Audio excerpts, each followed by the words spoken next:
Wel, John Phillips, mae'r llyfr yn gweld golau dydd yr wythnos hon. Rhowch rhagflas i ni o beth sydd yn eich llyfr chi. Wel, mae peth hanes o'n machgendod i mewn yn fab i lawr yn ystod y rhyfel mewn ardal o faol fel Gwaen Cai Gyrwen. Ac wedyn peth o'n hanes i pan o'n i'n farwr yn Aberystwyth, ac wrth gwrs pan o'n i'n yn y fyddin yn gwneud gwasanaeth milwrol ac yn y blaen. Ac yna y swydd gyntaf oedd dysgu mewn ysgol fodern yn East Ham yn Llundain. Mewn cyfnod eitha cythryblus pan oedd pobl fel y Creis yn amlwg yn achwyrddus ein un ohonyn nhw rhoi, digon onest. Ac wrth gwrs priodi Bethan o Llanbed, wedi cael ei geni a'i magu yn Llanbed. Fe briodon ni yn Eglwys Sheilo. Fe fyddwn ni yn dathlu yn priodas Ddiamwnt, mis Awst. Ac yna'r ddau o'n i'n mynd i Llundain. Bethan dysgu'n West Ham, fyna'n East Ham. Ac oedd hwn yn gyfnod eitha ddiddorol yn Llundain. O ble gyd, oedd yna lot fawr o Gymru ifanc yn dysgu. O dewis oedd Birmingham neu Llundain. Ac y bywyd cymdeithasol wedi sefydlu yn Gray's Inn Road, ac dyma'r cyfnod pan oedd Ryan a Rhys Jones yn hogi doniau yn Gray's Inn Road ac yn y blaen. Ond oedd Bethan awyddus i ddychwelyd i Gymru, ac ar ôl 2 blynedd, ddoethon ni'n ôl i Bethan swydd yn ysgol Rymnyn, Sir Benwy, a fues i'n dysgu yn ysgol ramadeg Merthyr. Ac yn dysgu ar un pryd ar enwog Glyn Jones, oedd yn arwen y côr Pendyrus am flynyddoedd, ac oedd e'n dipyn o gymeriad. Ond mi adewes i ddysgu, a mi fues i'n swyddog addysg yn Aberdâr a Pontypridd. A'r ardal yn mynd o Hirwaun, Aberdâr, Pontypridd, lan hyd Gilfach Goch. Ond tipyn o waith nos yn hynny, ac oedd Bethan wedi cael geraint erbyn hyn, ac fe ddechreuais i gynnig gan swyddi, ac fe fes i'n lwcus i gael swydd fel dirprwy gyfarwyddwr addysg yn Sir Aberteifi, dan y Dr John Henry Jones, oedd yn ŵr galluog dros ben. Ac wrth gwrs, weloch chi cryn dipyn o newidiad ieithyddol tra'ch bod chi yn y swydd honno. Fe sy'n dirprwy John Henry Jones hyd 72, ond yna fe sy'n apwyntio'n gyfarwyddwr addysg pan ymddeolodd Dr John Henry Jones. Ac wrth gwrs, fe welon ni'r problemau oedd yn codi. Oedd ei sefyllfa ryfedd. Oedd yna ddiboglogi mewn ardaloedd gwledig ar un llaw, ond yna dechreuodd y mewn fido. Oedd yn creu problemau iaith. Ni gweld pan ddetho i Sir Aberteifi yn 1965, ardal Tregaron fel enghraifft. Oedd 80% o blant oedd yn ysgolion cynradd yn dod o gartrefi lle oedd y 2 riant yn siarad Cymraeg. Mewn tua 20 mlynedd, syrthiodd hwnnw i 58%. A felly o'ch chi'n cael yr ysgolion bach yma yn gweld hi'n anodd i ddelio a'r problemau iaith a ddaeth yn sgil hynny. Ac fe ddeithon ni a polisi iaith mas yma tro cyntaf yn Sir Aberteifi. A fel y byddech chi'n disgwyl, fe oedd na ffrwydrad. Fel uniwyd cymdeithas yn Aberystwyth, the Language Freedom Movement. A'r arweinydd oedd Dr John Hughes, oedd yn feddyg yn Aberystwyth, Cymro Cymraeg. Oedd yn feddyg yn Aberystwyth. A fi oedd tipyn o lythyru ac yn y blaen. A wedyn fi oedd ffrwydrad wedyn, pan fi adrefnu addysg yn Aberystwyth. O ble gyd fe benderfynwyd sefydlu ysgol penweddig, ysgol ddwyieithol. Ac wrth gwrs fe ddaeth gelyniaeth unwaith eto o blith llawer o ddarlithwyr y coleg. Ac fe fi teimladau cas iawn yn Aberystwyth ynglŷn â sefydlu penweddig. O'n i cael pob math o fygythion y bydde rhannu'r plant yn golygu a bydde plant o'r 2 ysgol yn yr un bysys sy'n cofio, ac bydde nhw'n ymladd ar y bysys. Dyna un o'r pethau. Ond un o'r digwyddiadau nodedig yn yn ardal ni oedd sefydlu ysgol y dderi. Ie. Wel, erbyn 1970, a fi oedd yn gyfarwydd yr addysg erbyn hyn, oedd Dr John Henry Jones wedi ymddeol, oedd na broblem, oedd na 5 ysgol yn ardal Llangybi, ac rhwng y 5 oedd na tua 100 o blant. Oedd ysgol Betrws Bledrws er enghraifft, mewn hen dŷ. Ac wrth gwrs oedd adeiladau silian, oedd cellan mewn hen adeilad, oedd llanfa'r clydogau, a tua 7 ar 20 o blant, ac erbyn hynny, rhyw 7 o'r rheini oedd yn dod o gartrebu le o'r rieni siarad Cymraeg. Felly, oedd na broblem o ran maint ysgolion, oedd na broblem o ran cyfansoddiad ieithyddol yr ysgolion. Ac fe benderfynus i wedyn ystyried y posibilrwydd o uno y 5. Ac pan welodd yr Adran Addysg yn Llundain hyn, wedyn oedd yn awyddus iawn i gynllunio'r ysgol fel prototype o ysgolion Cil. A dyna beth oedd hanes ysgol y dderin y pen draw.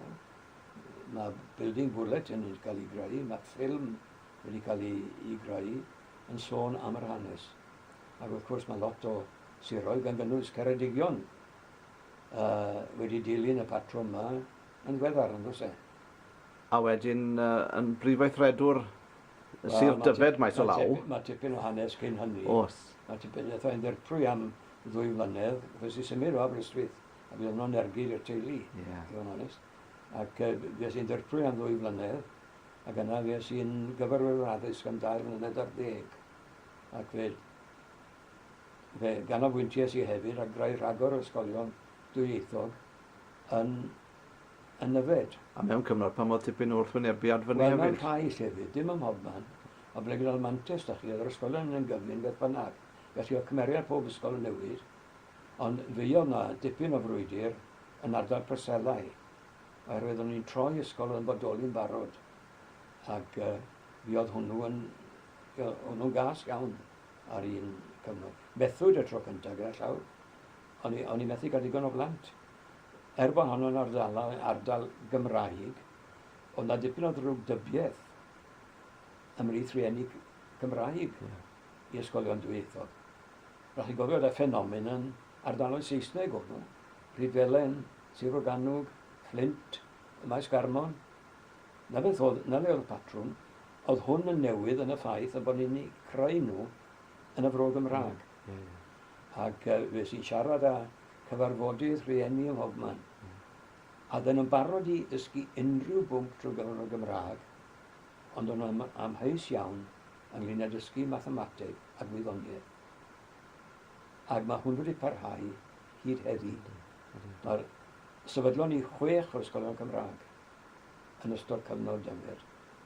Ac bod rhai o'r prif athrawon wedi trio newid yr iaith, mewn llawer ohonyn nhw, a plant yn cael dewis nawr.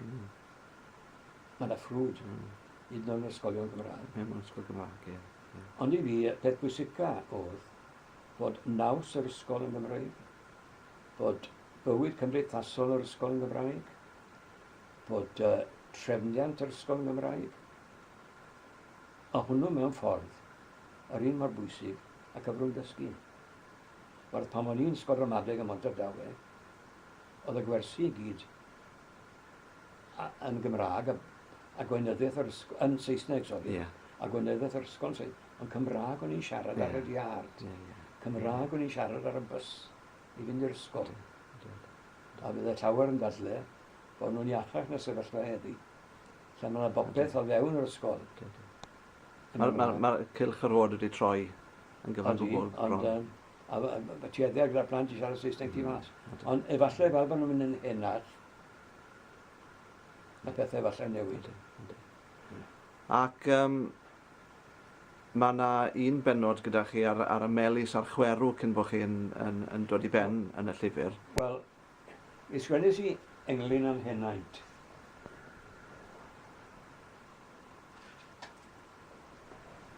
Beth yw henaint? Ie. Beth yw henaint?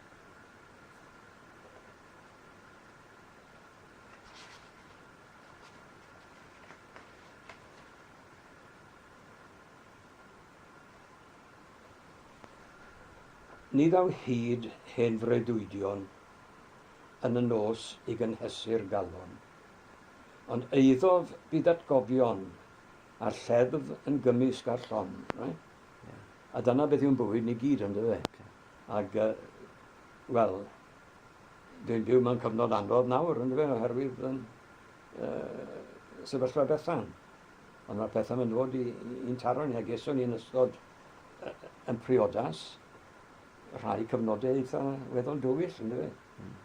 Enghraifft, gas Bethan drawiadau gwael iawn ac fe fiodd ar y degau iddi bron a cholli frwydr.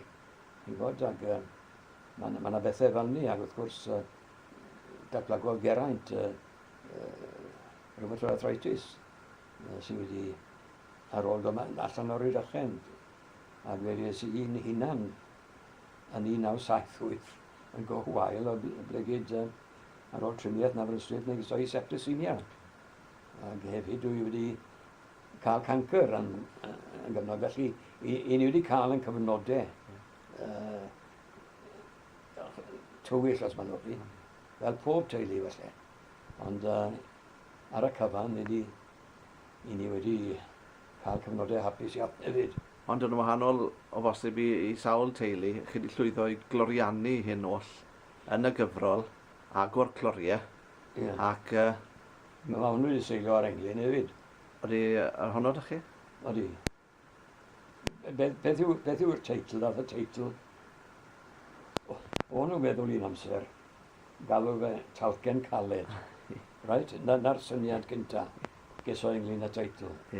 Ond sylweddol i bod llawer iawn i cael talcen dipyn yn galetach na dwi wedi cael mewn bywyd. Ac beth arall, ffindes i mas bod rhywun arall wedi defnyddio'r teitl. Right. Gibbard. Alun Gibbard. Alun Gibbard. A fi ys i gyda ge am awr ar y ffôn. Mae'r erthigol yn mas yn golw. Ond stedrych nawr, cofio yw teitl yr englyn yma. Beth yw cofio?